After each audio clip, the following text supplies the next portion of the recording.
नमस्कार, आप देख रहे हैं दूरदर्शन किसान कार्यक्रम कृषि परिक्रमा में आप सभी का स्वागत है। मैं हूं मोनालिसा।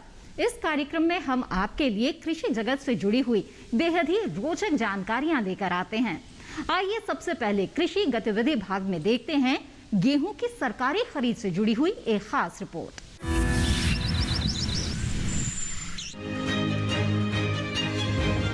खरीफ विपणन सीजन 2020-21 और रबी विपणन सीजन 2021-22 के दौरान न्यूनतम समर्थन मूल्य पर हरियाणा, उत्तर प्रदेश, मध्य प्रदेश, राजस्थान, हिमाचल प्रदेश, दिल्ली और जम्मू एवं कश्मीर में गेहूं की खरीद सुचारू रूप से जारी है। पिछले सीजन में 282,69,000 मीट्रिक टन की गई खरीद की तुलना में इस सीजन में अब तक यानी 14 मई 2021 तक 366,61,000 मीट्रिक टन गेहूं की खरीद की गई है। चालू रबी विपणन सीजन में न्यूनतम समर्थन मूल्य पर 72,406 करोड़ 11 लाख रुपए की खरीद से लगभग 37,15,000 किसान लाभान्वित हुए हैं। 14 मई 2021 तक कुल 742,41,000 मीट्रिक टन में खरीफ फसल 705,52,000 मीट्रिक टन और रबी फसल 36,89,000 मीट्रिक टन से अधिक धान की खरीद के साथ खरीफ के चालू सीजन 2020-21 में खरीद करने वाले राज्यों में धान की खरीद सुचारू रूप से जारी है। पिछले साल इसी अवधि में 687,24,000 मीट्रिक टन की खरीद की गई थी। चालू खरीफ विपणन सीजन के खरीद अभियान के जरिए न्यूनतम समर्थन मूल्य पर 1,40,165 करोड़ 72 लाख रुपए की खरीद से लगभग 1 करोड़ 11 लाख किसान लाभान्वित हुए हैं। आइए कार्यक्रम कृषि परिक्रमा में बढ़ते हैं आगे। आज हम आपके लिए आलू की खेती पुस्तक पर पुस्तक समीक्षा लेकर आए हैं, तो आइए देखते हैं। आपको बता दें, लगातार भारतीय कृषि अनुसंधान परिषद के अंतर्गत अलग अलग जो पुस्तक हैं वो प्रकाशित की जाती हैं और उन्हीं में एक पुस्तक है जिसका नाम है आलू की खेती। जाहिर तौर पर जो हमारे सब्जी फसलों के किसान हैं उनके लिए काफ़ी लाभकारी पुस्तक है, लेकिन और कौन सी ऐसी जानकारी है जिसका समावेश हमें इस पुस्तक में मिल सकता है या कौन सी ऐसी जानकारी जिसको जानना आपके लिए बेहद ज़रूरी है, इस बारे में जानकारी देने के लिए हमारे साथ आज खास मेहमान मौजूद हैं। उनका परिचय आपसे करा देते हैं। हमारे साथ मौजूद हैं डॉक्टर राजीव कुमार सिंह जी। आप प्रधान वैज्ञानिक हैं सस्य विज्ञान संभाग के भारतीय कृषि अनुसंधान संस्थान पूसा नई दिल्ली में। डॉक्टर राजीव, सबसे पहले हम जानना चाहेंगे आलू की खेती जो पुस्तक है, क्या कुछ खास है इस पुस्तक में? मैं किसान भाइयों आपको आलू की खेती के बारे में बताना चाहता हूँ। इस पुस्तक के अंदर जो कुल अध्याय है करीब 18 अध्याय का वर्णन इसमें किया गया है। तो मुख्य रूप से आलू के उत्पादन में उन्नतशील प्रजातियों के बारे में विस्तृत बताया गया है, उर्वरक प्रबंधन के बारे में इसमें बताया गया है, जल प्रबंधन के बारे में बताया गया है और मुख्य रूप से जो रोग एवं कीड़े की हम बात करते हैं तो उसके बारे में इसमें विधिवत रूप से बताया गया है। बिल्कुल, और जैसा आपने बताया कि रोग और कीट प्रबंधन की अगर बात की जाए, क्योंकि हमारे किसान बड़े पैमाने पर उपज भी लेते हैं लेकिन कहीं ना कहीं जो आलू की फसल में रोग हैं वो सीधे तौर पर उपज को प्रभावित करते हैं, तो ऐसे में किसानों के लिए भी लाभकारी इस पुस्तक को हम मान सकते हैं। यस, मैं आपको बताना चाहूँगा किसान भाई कि इस किताब के अंदर जैसा कि आपका प्रश्न है रोगों के बारे में जी, तो आलू में मुख्यतः जो मुख्य रोग हैं जो अगेती एवं पछेती झुलसा की हम बात करते हैं, मुख्य रूप से आलू की फसल में लगते हैं। तो सबसे बड़ी इस रोग के आप देखेंगे ये फफूंदी के द्वारा जो है फसलों में आलू के खेत में फैलता है और इसको नियंत्रण करने के लिए पहला तो बीज का उपचार, जो आलू का जो बीज है उसको एगलाल की एक दवा आती है 0.1% के हिसाब से, उसका उपचार कर रहे हैं। उपचार करने से ये फायदा होगा कि मृदा जनित जो भी रोग लगते हैं उससे हम नियंत्रण कर सकते हैं। दूसरा है गुणवत्ता युक्त बीज या आधारी एवं प्रमाणित जो बीज है आप उसकी बुआई करें तो उसमें क्या होता है कि अंकुरण प्रतिशत ज्यादा होता है और आपको उत्पादन भी अच्छा मिलेगा। और तीसरा है कोई भी फफूंदी नाशक आप ले लीजिए, चाहे बाविस्टिन की हम बात करते हैं, चाहे ग्रोसनजियन की बात करते हैं, चाहे वीटावेक्स की बात करते हैं, तो उसको इसमें जो है अगर आपको दिखाई देता है तो उसका छिड़काव आप करें। अगर नहीं दिखाई देता है तो सबसे बड़ा है बीज उपचार। बीज उपचार अगर आप करते हैं तो रोग से आप निदान पा सकते हैं। यानी किस तरह का प्रबंधन हमें अपनाना होगा, ये सारी जानकारी जो है हमें इस पुस्तक में मिल जाती है। लेकिन क्या डॉक्टर राजीव हम ये मान सकते हैं जिस तरीके से ना सिर्फ हमारे जो कृषक भाई बहन हैं बल्कि जो छात्र जो कि कृषि शिक्षा में आगे बढ़ रहे हैं उनके लिहाज से भी अगर देखा जाए तो उसमें भी काफ़ी लाभकारी है पुस्तक। इस पुस्तक के माध्यम से मैं किसान भाई आपको बताना चाहूँगा, इसके जो लाभार्थी हैं, एक तो जो स्नातक एवं स्नातकोत्तर के जो छात्र हैं जो उद्यान से संबंधित हैं उनके लिए है। दूसरा जो प्रगतिशील है, जो कमर्शियल खेती करता है आलू की, उसके लिए लाभदायक है। तीसरा जो हमारे देखेंगे स्टेट में जो प्रसार कार्य करता है, जो एक्सटेंशन फंक्शनरीज की हम बात करते हैं, तो किसानों को तकनीकी ज्ञान के रूप में वो भी इसके बारे में बता सकता है। चौथा जो शोध कार्यों में जुड़े हुए हैं, तो इस आलू के पुस्तक खेती के नाम से जो पुस्तक है उनके लिए है। और पांचवा है जो अध्यापन के कार्य में, जैसे बच्चों को पढ़ाते हैं तो उनके लिए भी ये बुक जो है, जहाँ पे हिंदी बहुल क्षेत्र है वहाँ के लिए ये रामबाण का काम करेगा। जिससे कि क्योंकि आप देखे होंगे उत्तर भारत में अधिकतम जो हिंदी में, तो क्योंकि जो स्थानीय भाषा में बुक की जो है समस्या होती है, उससे इस बुक के द्वारा हम जो है मीट आउट कर सकते हैं। जी बिल्कुल। और यहाँ अगर हम बात कर रहे हैं जो इस पुस्तक के खास लेखक जो रहे हैं उनकी अगर बात की जाए, क्योंकि ये काफ़ी आवश्यक पहलू एक रहता है, जो लेखक हैं उनकी पूरा अनुसंधान और शोध इस पुस्तक में हमें सम्मिलित मिलते हैं। मैं चाहूँगा उनके बारे में आप थोड़ी सी जानकारी हमें ये सत्येंद्र कुमार पाल खुराना जी हैं जी, और दूसरा आपके जो है सुमन कुमार पांडे जी हैं जी। ये पूर्व दोनों जो लेखक इस बुक के हैं, जो पूर्व निदेशक हैं केंद्रीय आलू अनुसंधान संस्थान जो शिमला में स्थापित है जी, वहाँ पे ये पूर्व निदेशक हैं और इनके द्वारा बुक जो है पब्लिश की गई है। और जो भी किसान भाई इस बुक को लेना चाहता है तो उनके वेबसाइट पर भी अवेलेबल है और वहाँ से भी बाई पोस्ट ऑफिस के थ्रू मंगा सकता है, ऑनलाइन खरीद सकता है और नेट से भी इसको जो है डाउनलोड कर सकता है। यानी डिजिटल अंक भी इस पुस्तक का है जी। तो उसमें किसान भाई को न जाने की जरूरत है, आपको घर पे बुक मिल जाएगी और जो इसमें जो विशेष सूची में दिया गया है उसको पढ़िए और उससे आपको जो आलू की खेती के बारे में बहुत अच्छी जानकारी इसमें दी गई है। जी बिल्कुल। और डॉक्टर राजीव हम देखते हैं कभी कभी किसान के सामने एकदम से कुछ अगर मुश्किल आती है या समस्या रहती है और उनका हम कह सकते हैं कि जो जानकारी उन्हें कृषि वैज्ञानिक से उसी समय पर अगर किसी वजह से नहीं मिल पाती, तो ऐसे समय में अगर किसानों के पास इस तरह की पुस्तक है तो जानकारी उनको सारी मिल सकेगी, या किस तरह की कृषि कार्य उन्हें करने होंगे वो भी वैज्ञानिक विधि जो है वो सारी जानकारी इस पुस्तक के जरिए उनको मिल सकेगी। बिल्कुल, आपका प्रश्न जो है मैं किसान भाइयों को बताना चाहूँगा कि प्रत्येक जिले में हमारे कृषि विज्ञान केंद्र खुले हुए हैं, तो जो भी वहाँ पे भी उद्यान वैज्ञानिक है आप उससे भी संपर्क कर सकते हैं। और इस किताब के अंदर जो उन्नत सबसे मुख्य है कि एक तो गुणवत्ता, एक तो बीज की हम बात करते हैं। अगर बीज आपका अच्छा है तो 15 से 20% उत्पादन अपने आप बढ़ जाता है। दूसरा इसमें उन्नतशील प्रजातियों के बारे में दी गई है। आप देखेंगे कि जो आलू की खेती की जो उन्नतशील प्रजातियां, जैसे उसमें अगेती है, मध्यम है, पछेती, तो अगेती जो प्रजातियां होती है वो आपका 70 से 90 दिन में तैयार हो जाती है और उसकी जो उत्पादकता होती है आपका 250 से लेके 300 कुंटल प्रति हेक्टेयर होता है। उसकी जो कुछ प्रजाति उन्नतशील प्रजातियां हैं जैसे कुफरी अशोक है, कुफरी चंद्रमुखी है, कुफरी जवाहर है, कुफरी ख्याति है, कुफरी सूर्या है, ये प्रजातियां जो है मुख्य रूप से जो है अगेती के लिए। लेकिन मध्यम के लिए आपको जैसे कुफरी बादशाह है, कुफरी अरुण है, कुफरी आपकी सिंदूरी है, तो इन सब प्रजातियों का अगर किसान भाई करता है, जैसे कुफरी पोखराज है, बहुत ही प्रचलित प्रजातियां, तो इससे हमारे किसान भाई जो है 250 से लेके 400 कुंटल प्रति हेक्टेयर उत्पादन ले सकते हैं। और इसी के साथ साथ जो पछेती में कुफरी सिंदूरी के नाम से प्रचलित है वो आपका जो है 300 से लेके 350 कुंटल प्रति हेक्टेयर हार्वेस्ट कर सकते हैं। लेकिन कुछ प्रजातियां ऐसी है जो वैल्यू एडिशन की हम बात करते हैं, जैसे कुफरी चिपसोना 1 है, कुफरी चिपसोना 2 है, कुफरी चिपसोना 3 एवं 4 है। तो ये मुख्य रूप से जो हम चिप्स और जो फ्रेंच फ्राई में प्रयोग करते हैं प्रसंस्करण के लिए, प्रसंस्करण के लिए ये प्रजातियां बहुत ही प्रचलित है। और हमारे किसान भाई इससे एक तो इसमें गुणवत्ता भी होती है, वैल्यू एडिशन की हम बात करते हैं, और इसका उत्पादन प्रति हेक्टेयर आपका 300 से लेके 350 कुंटल प्रति हेक्टेयर है। जी बिल्कुल। ये जो उत्पादन तो आपने बताया किस तरीके से इसके ज़रिए बढ़ भी सकता है, उपलब्धता भी आपने बताई कि डिजिटल अंक जो है इस पुस्तक का हमें मिल पाएगा, लेकिन इसके मूल्य की अगर बात की जाए तो कितना मूल्य इसका निर्धारित किया गया है? आपको मैं किसान भाई बताना चाहूँगा कि भारतीय कृषि अनुसंधान परिषद के द्वारा इस बुक का जो मूल्य है 300 रुपया प्रति बुक है, और जो भी किसान भाई इच्छुक हैं हमारे भारतीय किसान अनुसंधान परिषद में उपलब्ध है, आप वहां से प्राप्त कर सकते हैं। जी बिल्कुल, और इसमें कई अध्याय हैं जिनका जिक्र आपने किया, लेकिन कोई सबसे ऐसा महत्वपूर्ण अध्याय आपको इसमें कौन सा ऐसा लगता है जिसकी जानकारी होना एक किसान के लिए बेहद ज़रूरी है जो कि आलू की खेती करते हैं?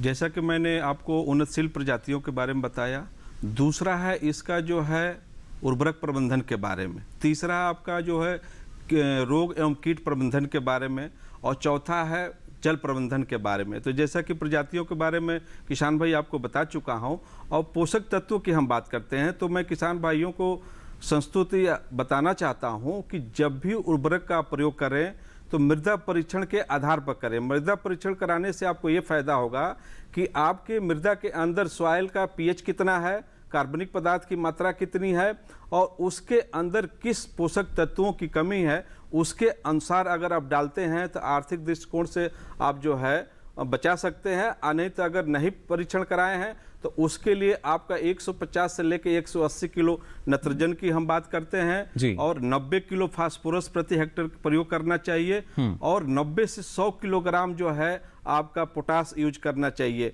पोटास, क्योंकि बहुत सारे किसान भाई आप देखते हैं पोटास, सारी यानी महत्वपूर्ण जानकारी जो है हमारे किसानों को इस पुस्तक में मिल सकेगी, जिसके जरिए ना सिर्फ जो उपज या उत्पादन बढ़ाने की हम बात करते हैं बल्कि इस दिशा में किसान आगे बढ़ सकेंगे। फिलहाल डॉक्टर राजीव जी, आपका बहुत बहुत शुक्रिया तमाम जानकारी हमारे दर्शकों के साथ साझा करने के लिए। धन्यवाद, बहुत बहुत धन्यवाद।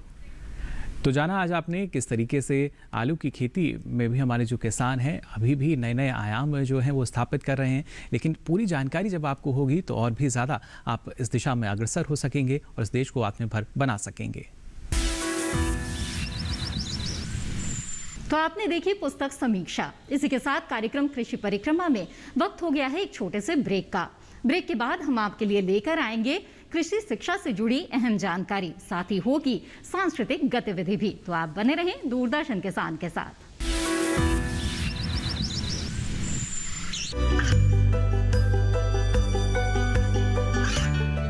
गांवों और पिछड़े क्षेत्रों में सरकारी योजनाओं की जानकारी पहुंचा। देश में कौशल और क्षमता विकास कर ग्रामीणों को सामाजिक बदलाव और विकास से जोड़ने की दूरदर्शन किसान की पहल चौपाल चर्चा देखें सोमवार से शुक्रवार सुबह 9 बजे। ये कामयाबी है अन्नदाता की, ये कहानी है खेत और खलिहानों की। कैसे करें अपने पशुओं की देखभाल, जानिए गांव-गांव के किसानों का हाल। देखिए गांव किसान सोमवार से शुक्रवार दोपहर 12 बजे सिर्फ डीडी किसान पर। ब्रेक के बाद आप सभी का फिर से स्वागत है। आप देख रहे हैं कार्यक्रम कृषि परिक्रमा। आइए अब आगे बढ़ते हैं और देखते हैं कि कृषि शिक्षा के भाग में आज क्या खास जानकारी है आपके लिए। डॉक्टर एस के चतुर्वेदी, बहुत बहुत स्वागत आपका कृषि परिक्रमा में। धन्यवाद जी। डॉक्टर चतुर्वेदी, सबसे पहले हम जानना चाहेंगे हमारा जो केंद्रीय कृषि विश्वविद्यालय है इसके बारे में, क्योंकि अगर देखा जाए लगातार मांग पहले चली आ रही थी कि एक केंद्रीय कृषि विश्वविद्यालय होना चाहिए, लेकिन जब कृषि की हम बात करते हैं कई तरह की अड़चनें भी थी, लेकिन अब क्योंकि झांसी जैसे अगर ज़िले की हम बात करते हैं, उत्तर प्रदेश राज्य की हम बात करते हैं, तो ये सिर्फ यहीं तक सीमित नहीं है। ना सिर्फ दूसरी जगह से जो छात्र हैं वो आवेदन भी करते हैं, लेकिन सबसे खास क्या है हमारे इस कृषि विश्वविद्यालय में? जैसा कि अभी आपने कहा कि कृषि विश्वविद्यालय अगर एक केंद्र सरकार स्थापित करती है तो उसका एक अपना महत्व होता है, क्योंकि उसमें हम जो भाषाएं हैं और जो हमारे प्रदेशों की जो बाउंड्रीज हैं उनसे हम बाहर आ जाते हैं जी। इसी क्रम में भारत सरकार ने रानी लक्ष्मीबाई केंद्रीय कृषि विश्वविद्यालय की स्थापना संसद का जो अधिनियम है उसके अनुसार वर्ष 2014 में झांसी मुख्यालय के रूप में की गई। और इसके जो विश्वविद्यालय है इसके हमारे कोई जो मूलभूत जो क्षेत्र थे उसमें बुंदेलखंड क्षेत्र को कृषि प्रसार और तकनीक की दृष्टि से माना गया। लेकिन कृषि में के क्षेत्र में जो शिक्षा है, अनुसंधान है, इसके और जो संबंधित कार्यक्रम है, उसके लिए विश्वविद्यालय का जो अधिकार क्षेत्र है वो संपूर्ण भारत को माना गया। और इस क्रम में जो विश्वविद्यालय की जो धारा है 4, जो अधिनियम की उपधारा 4 और 2 के अंतर्गत विश्वविद्यालय ने 2 महाविद्यालय, पहला तो हमारा कृषि महाविद्यालय है और दूसरा उद्यानिकी एवं वानिकी महाविद्यालय, इन 2 महाविद्यालयों की स्थापना झांसी जो मुख्य परिसर है वहां पर की गई है। इसका की जो भवन है उनका उद्घाटन हमारे माननीय प्रधानमंत्री श्री नरेंद्र मोदी जी ने 29 अगस्त 2020 को राष्ट्र को इस विश्वविद्यालय को समर्पित किया और इसका उद्घाटन किया। इसके साथ ही फिर दोबारा सितंबर के महीने में, अभी जो सितंबर बीता है, 28 सितंबर को पशु चिकित्सा एवं पशु विज्ञान एवं मत्स्यिकी महाविद्यालय की स्थापना के लिए जो भूमि पूजन का जो काम था वो ऑनलाइन हमारे माननीय केंद्रीय कृषि मंत्री श्री नरेंद्र सिंह तोमर जी ने उसका उद्घाटन किया है। और ये जो भूमि पूजन हुआ है ये मध्य प्रदेश के दतिया जनपद में एक फार्म है, वहां हम लोगों ने किया है।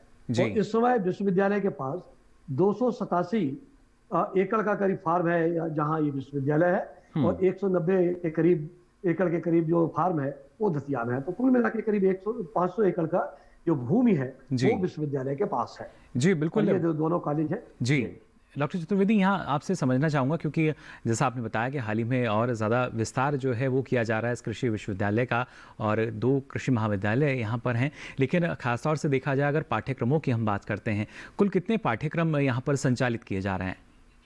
अभी जो जहाँ तक संबंध है विश्वविद्यालय का, तो विश्वविद्यालय में हम लोगों ने यूजी के जो स्नातक स्तर की बात करते हैं तो उस पर एक तो कृषि है, दूसरा हमारा बागवानी है, तीसरा वानिकी है।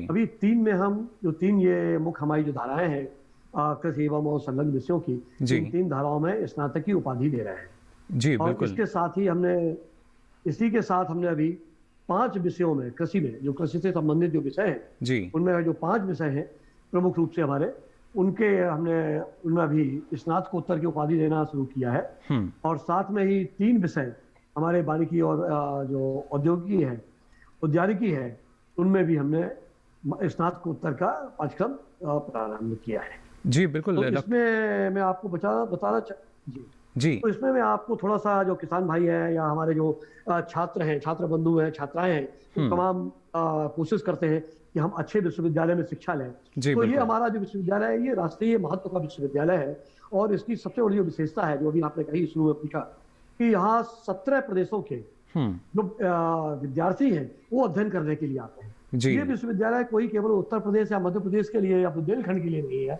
ये पूरे देश के लिए है। और यहाँ 17 प्रदेशों से विश्वविद्यालय में जो छात्र छात्राएं हैं वो अध्ययनरत हैं। साथ में भी हमारे 14 प्रदेशों से जो हमारी फैकल्टी है, ज्यादातर जो फैकल्टी हम उसी प्रदेश की होती है, क्योंकि ये जो राष्ट्रीय महत्व का विश्वविद्यालय है, यहाँ जो फैकल्टी है वो 14 प्रदेशों से है। तो ये विशेष बात है कि हर भाषा का यहाँ जानकार लोग हैं। तो जो छात्र छात्राएं सुदूर स्थानों से, सुदूर प्रदेशों से जो पढ़ने आते हैं यहाँ, उनको भाषा से संबंधित भी कोई परेशानी नहीं हो, इसलिए विश्वविद्यालय में जो फैकल्टी है वो भी अलग अलग तरह से, अलग अलग प्रदेशों से रखी गई है। जो उच्च कोटि के हमारे जो फैकल्टी मेंबर्स हैं वो हैं। और इसके लिए हमारे जो विश्वविद्यालय के जो माननीय कुलपति हैं डॉक्टर अरविंद कुमार जी, वो लगातार प्रयास कर रहे हैं कि जितना ज्यादा विश्वविद्यालय में छात्र छात्राएं दूसरे प्रदेशों के होंगे, या जो हमारी जो फैकल्टी है वो दूसरे प्रदेशों से जितने ज्यादा होंगे, उतना ही विश्वविद्यालय का जो राष्ट्रीय स्वरूप है वो हम बनाए रख सकते हैं। बिल्कुल डॉक्टर चतुर्वेदी, हम मान सकते हैं कृषि क्षेत्र में भी असीम संभावनाएं हैं, और जैसे आपने कहा कि यहाँ पर जो सीमाएं हैं वो सिर्फ जो हमारे राज्य हैं या जो क्षेत्रीय सीमाएं हैं वहाँ तक सीमित नहीं हैं, बल्कि दूसरे जो राज्य हैं वहाँ से भी जो छात्र छात्राएं हैं वो यहाँ पहुँचते हैं, और उसके लिए जो हम कह सकते हैं प्रोफेसर जो हैं वो भी दूसरे राज्यों से हैं यहाँ पर। लेकिन अगर देखा जाए तो सबसे ज़्यादा रुचि किस क्षेत्र में नज़र आती है हमारे छात्र छात्राओं की? जैसा कि सारे छात्र छात्राएं भी जानते हैं, आप भी जानते हैं कि जब हम कृषि की बात करते हैं तो कृषि से ही बात करते हैं। तो जहाँ जो मेरिट की बात है, जो छात्र मेरिट से आते हैं वो सबसे पहले कृषि में जाते हैं, उसके बाद उद्यानिकी की बात करते हैं, उसके बाद वानिकी की बात करते हैं। तो स्वाभाविक रूप से जो कृषि है, क्योंकि कृषि रीढ़ है, और साथ में जो मैं ये नहीं कह रहा कि दूसरे विषय नहीं है, उद्यानिकी है, वानिकी है, मत्स्यिकी है, पशुपालन है, इनका भी सबका एक अपना महत्व है और इन सभी विषयों में यहाँ पढ़ाई होती है। पर फिर भी जो छात्रों की जो रुचि है वो कृषि के बारे में थोड़ा सा ज्यादा होती है। और जो मेरिट है, मेरिट के हिसाब से सबसे पहले बच्चे जो आते हैं वो कृषि स्ट्रीम में आते हैं। जी बिल्कुल, ये बेहद ज़रूरी कि लगातार जो छात्र छात्राएँ हैं उनकी रुचि जिस क्षेत्र में होती है, कोशिश वो करते हैं कि वो जो पाठ्यक्रम है उनको मिल सके, और उसके लिए लगातार हम मान सकते हैं केंद्रीय कृषि विश्वविद्यालय द्वारा भी पूरी कोशिशें की जा रही हैं कि उचित समय पर जो सही शिक्षा है उसको हम जो छात्र छात्राएँ हैं उन तक पहुँचा सकें, और उसके लिए कई महत्वपूर्ण फैसले जो हैं वो लगातार लिए जा रहे हैं सरकार द्वारा भी, और बेहतर ढंग से जो कृषि प्रसार है वो किया जा रहा है। फिलहाल डॉक्टर चतुर्वेदी, आपने इतनी महत्वपूर्ण जानकारी हमारे साथ साझा की, इसके लिए आपका बहुत बहुत शुक्रिया। कोविड महामारी के इस दौर में जब तमाम लोग अपने घरों में बंद हैं, साथ ही मानसिक तनाव के दौर से गुजर रहे हैं, ऐसे में आपके मनोरंजन का ख्याल रखते हैं हम, और इसलिए हम आपके लिए लेकर आए हैं पारंपरिक लोक संगीत नृत्य की कुछ खास झलकियां।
झिंकी आवे रे, ओ झिंकी आवे रे, सुगंधी बास मोरनी मारे बागा में मरवो के बड़ो।